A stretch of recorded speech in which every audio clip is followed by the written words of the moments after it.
இந்த ஒரு வீடியோவை ஃபுல்லா பாருங்க. ஒரு காட்டு எருமை கூட்டத்துக்கு பழங்கள் நிறைஞ்ச ஒரு மரம் ஒன்று தெரியுது. எல்லா எருமைகளும் அந்த பழத்தை பறிக்கிறதுக்கு முயற்சி செய்யறாங்க. ஆனா அது உயரத்துல இருக்கிறதுனால யாராலையும் பறிக்க முடியல.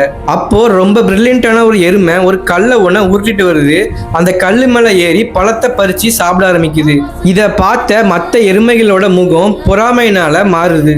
இவன் மட்டும் எப்படி தனியா சாப்பிடலான்னு சொல்லிட்டு எல்லா எருமைகளும் சேர்ந்து அந்த எருமையை கீழே தள்ளி விட்டு அந்த கல்லையும் உருட்டி விட்டுருங்க. இப்போ அந்த எருமை கீழே விழுந்த உடனே எல்லா எருமையும் எதுவுமே நடக்காத மாதிரி அங்கிருந்து போயிடுறாங்க. இப்போ அந்த இடத்துல ஒரு பெரிய யானை வருது. அதோட தும்பிக்கையை வசத்தி பழங்களை பறிச்சு சாப்பிட ஆரம்பிக்குது. இப்போ எந்த எருமைக்கும் கோபம் வரல. அந்த யானையை எதிர்க்க தைரியமும் இல்லை. எல்லாரும் அமைதியா வேடிக்கை பார்த்துட்டு நிக்கிறாங்க.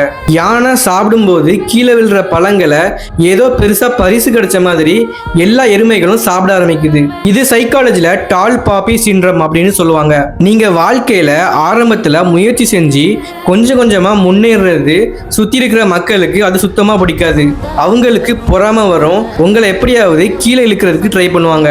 ஆனா நீங்க விடாமுயற்சியோட யாராலையும் எட்ட முடியாத மிகப்பெரிய உயரத்துக்கு போயிட்டீங்கன்னா அதே மக்கள் உங்களை மதிப்பாங்க. உங்களை பார்த்து கை கட்டி நிற்பாங்க.